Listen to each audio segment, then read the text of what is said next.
Ever wonder what people thought about periods hundreds of years ago? Could you imagine being told your menstrual blood could kill crops? Would you believe that medieval folks thought period blood could turn into demons? Number 11. The poisonous touch. Did you know medieval people believed a menstruating woman's touch could spoil food? In the Middle Ages, it was widely believed that women on their periods possessed some kind of toxic quality. Cookbooks and household guides warned that women during that time of the month should stay away from the kitchen entirely. There was genuine fear that if a menstruating woman touched meat while it was being cured, it would instantly spoil. The same went for wine, apparently. A woman on her period could turn wine sour just by touching the barrel. These beliefs weren't just casual superstitions, but were documented in serious texts. The famous 13th century scholar Albertus Magnus wrote extensively about the supposed dangers of menstrual blood, claiming it could tarnish mirrors, rust iron, and even kill plants. Imagine being banned from the kitchen for a week every month because people thought you had some kind of mystical food spoiling superpower. This belief was so entrenched that some women were effectively quarantined during their periods, not allowed to handle food preparation for the entire household. The irony, of course, was that in most households, women couldn't simply take a week off from cooking and other domestic duties, so these rules were often broken by necessity, proving time and again that the food didn't actually spoil. Number 10. Menstrual blood as medicine. Strange as it might seem, medieval doctors sometimes prescribed menstrual blood as medicine. Despite all the fear around menstruation, there was a contradictory belief that menstrual blood contained powerful healing properties when used in specific ways. Medical texts from the Middle Ages contain recipes for treatments that included menstrual blood as an ingredient for curing everything from leprosy to warts. The 12th century abbess and healer Hildegard of Bingen documented uses for menstrual blood in treating certain skin conditions. Some physicians believed that since menstrual blood was the unfertilized material that could have formed a child, it contained life-giving properties. In particularly bizarre applications, it was sometimes rubbed on gout-affected joints or mixed into poultices for wounds. One medieval text even suggested that the first menstrual blood of a virgin could cure the plague, if properly prepared with herbs and applied to the buboes.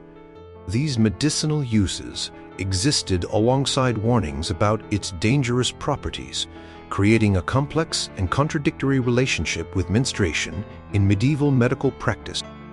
Practitioners had to carefully balance the perceived healing powers against the supposed dangers, often resulting in very specific instructions about how to collect, store, and apply menstrual blood for medicinal purposes. Number 9.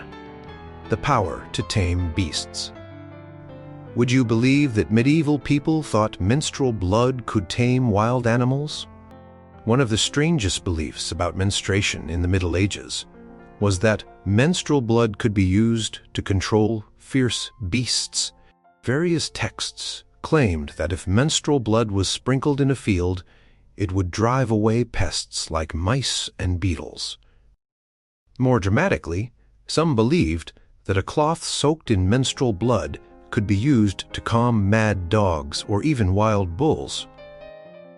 The 13th century encyclopedia De Proprietatibus Rerum by Bartholomeus Anglicus claimed that menstruating women could pacify angry bees simply by walking near a hive. This peculiar power was thought to extend to more dangerous creatures too. Medieval bestiaries occasionally mentioned that lions, normally ferocious, would become docile in the presence of a menstruating woman. These beliefs likely stemmed from the idea that menstruation was so powerful and unnatural that even animals recognized and feared it. The concept appeared in hunting manuals too, with some advising hunters to avoid bringing women on their period along on hunts, as they would scare away the game with their overwhelming presence. Farmers sometimes used this superstition to their advantage, having menstruating women walk the perimeter of fields to create an invisible barrier against pests. Number 8. Menstrual sex creates monsters. Having sex during menstruation. Medieval people thought it created deformed babies or even monsters. This was perhaps one of the most widespread and frightening beliefs about menstruation in the Middle Ages. Religious and medical texts alike warned that conception during menstruation would lead to terrible consequences. The 13th century physician Arnold of Villanova wrote that children conceived during menstruation would be born with epilepsy, leprosy, or other serious diseases.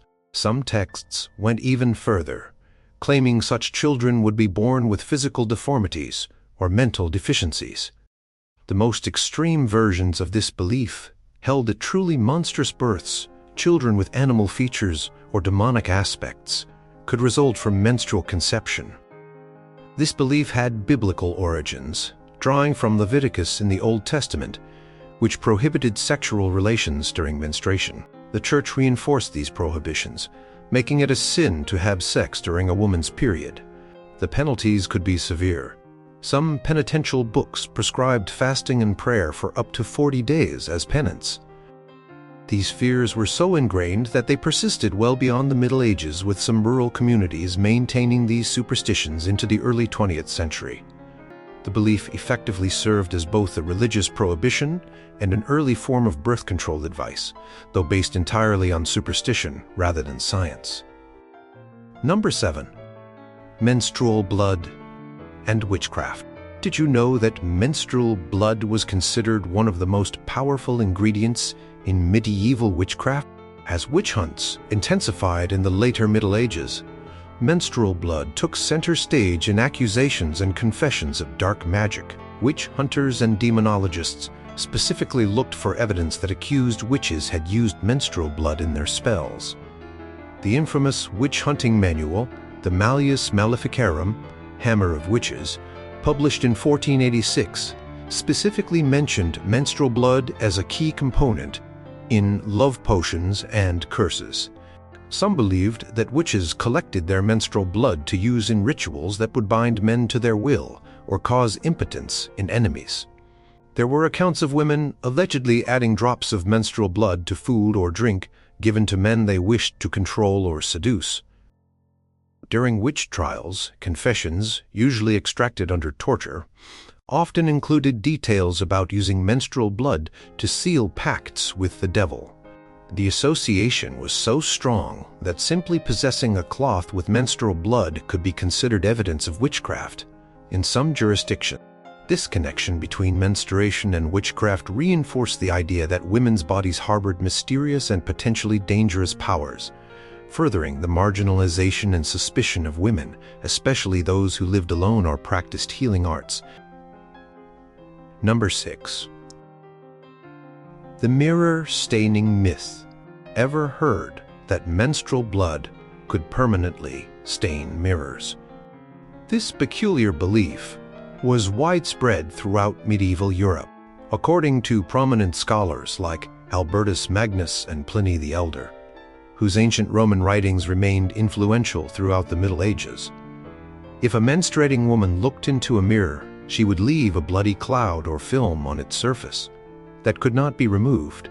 The explanation given was that vapors from menstrual blood would exit through a woman's eyes and corrupt the mirror's surface. This belief was taken so seriously that in wealthy households, mirrors were sometimes covered or removed when women were menstruating. The supposed science behind this belief suggested that menstrual blood emitted invisible but powerful emanations that could penetrate a woman's skin and emerge through her gaze. These emanations were thought powerful enough to tarnish metal, cloud, glass, and even poison the air around her. The belief extended beyond mirrors to other polished surfaces. Menstruating women were warned against looking at polished armor, fine silverware, or decorative metalwork for fear of damaging them. This superstition contributed to the practice of temporarily sequestering menstruating women, as it provided yet another reason to limit their movements and interactions with valuable household items during their periods. Number 5. The red-haired connection. Did medieval people really believe menstrual blood created red-haired babies? One of the more unusual beliefs about menstruation was its supposed connection to red hair. Medieval physicians theorized that if a child was conceived while the mother was menstruating or just ending her period, the baby would be born with red hair. This was considered undesirable in many parts of Europe, where red hair was sometimes associated with a fiery temperament, dishonesty, or even demonic influence. Medical texts explained that the redness of menstrual blood would somehow transfer to the child's developing hair follicles. This belief persisted well into the Renaissance, with references appearing in medical literature as late as the 16th century. The stigma was significant enough that pregnant women would sometimes be questioned about the timing of conception if they gave birth to red-haired children. This superstition added another layer to the complex beliefs surrounding conception during menstruation. Beyond just creating monsters or sickly children, the timing of conception was thought to influence physical traits in ways we now know have nothing to do with menstrual cycles. Interestingly, this belief sometimes led to red-haired children facing discrimination based on the assumption that their parents had committed the sin of having sex during menstruation. The association became so entrenched that in some regions, red hair itself became evidence of questionable moral origins. Number 4. Menstrual blood as crop killer. Can you imagine farmers genuinely believing that menstrual blood could kill their crops? Throughout medieval Europe, agricultural communities held strong superstitions about menstruating women and their effect on farming. Farmers believed that if a menstruating woman walked through a field, the crops would wither and die. Some texts claimed that just her shadow falling across plants could cause them to shrivel. This belief was so widespread that in many agricultural communities, women were prohibited from entering fields or gardens during their periods.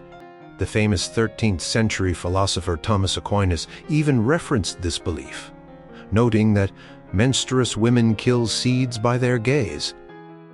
Similarly, fruit trees were thought to be particularly vulnerable. A menstruating woman supposedly could cause fruit to fall prematurely from trees by merely touching the trunk or even walking beneath the branches. These agricultural superstitions had real consequences for women's daily lives in farming communities, effectively barring them from important work during menstruation. The belief created a cycle of confirmation bias. Any crop failure or agricultural problem that occurred after a menstruating woman had been near the fields would be attributed to her presence, further reinforcing the superstition. This particular belief demonstrates how menstrual taboos directly impacted women's economic roles and created additional barriers to their full participation in agricultural society. Number 3. Menstrual blood as aphrodisiac. Would men really drink menstrual blood as a love potion? As contradictory as medieval beliefs about menstruation were, one of the strangest was the idea that menstrual blood could function as a powerful aphrodisiac or love potion. Despite all the warnings about its dangerous properties, some medieval texts suggested that a few drops of menstrual blood secretly added to a man's food or drink would cause him to fall desperately in love with the woman whose blood it was. This belief appeared in both medical writings and in accounts of folk magic practices across Europe. Albertus Magnus, despite warning about menstruation's dangers elsewhere, documented this practice in his writings on natural philosophy. Court records from witch trials sometimes included accusations that women had used this method to bewitch men into marriage or adultery. The belief was taken seriously enough that some medieval penitential books, guides for confessors, specifically listed the act of giving someone menstrual blood in food or drink as a sin requiring penance. This practice represented a strange inversion of the usual taboos. The very substance that was considered poisonous and dangerous in most contexts was in this specific application and attachment. Some historians have suggested this belief might have given women a perceived means of control in societies where they otherwise had little power, especially in matters of romance and marriage. Number 2. Menstruation as demonic influence. Ever wonder if medieval people thought menstruating women were possessed? While not quite that extreme, many medieval religious authorities certainly associated menstruation with demonic or evil influences. Some theological writings suggested that menstruation was a constant reminder of Eve's original sin and the curse placed upon women. In the most extreme interpretations, menstrual blood itself was considered evidence of women's inherent spiritual corruption. The 11th century church scholar Odo of Cluny wrote that women's bodies were essentially sacks of dung that periodically leaked impurity. In some regions, women were prohibited from entering churches while menstruating, as their presence was thought to desecrate the sacred space. This wasn't just a fringe belief. It appeared in mainstream religious instructions and parish guidance. Some priests refused to give communion to menstruating women.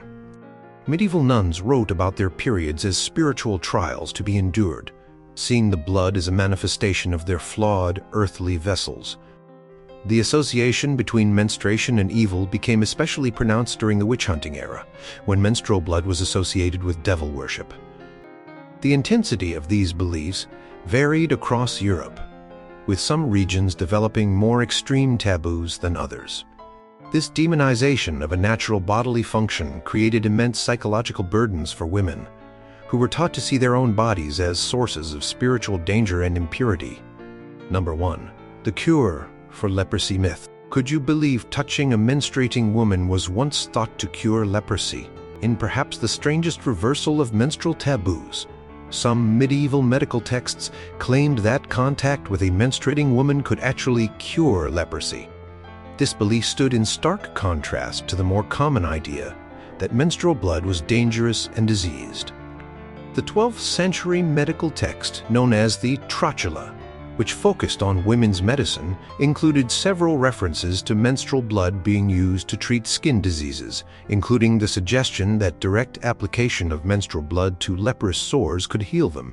Some regional folk practices went even further, suggesting that if a leper could have sexual intercourse with a woman during her period, he would be cured, though this was condemned by the church as a double sin. Other accounts suggested that drinking a potion containing a few drops of menstrual blood mixed with wine could cure the disease from within. Medical historians believe this contradiction might have stemmed from the ancient medical principle that like cures like, since leprosy caused skin discoloration and shedding, and menstruation involved the shedding of blood and tissue. Perhaps one could counteract the other. This belief represented the complex and contradictory nature of medieval understanding of menstruation, where it could be simultaneously seen as both deadly poison and miraculous medicine. Depending on the specific application, what do these bizarre medieval beliefs about menstruation tell us about society's relationship with women's bodies? How many of these ancient superstitions still unconsciously influence attitudes about periods today?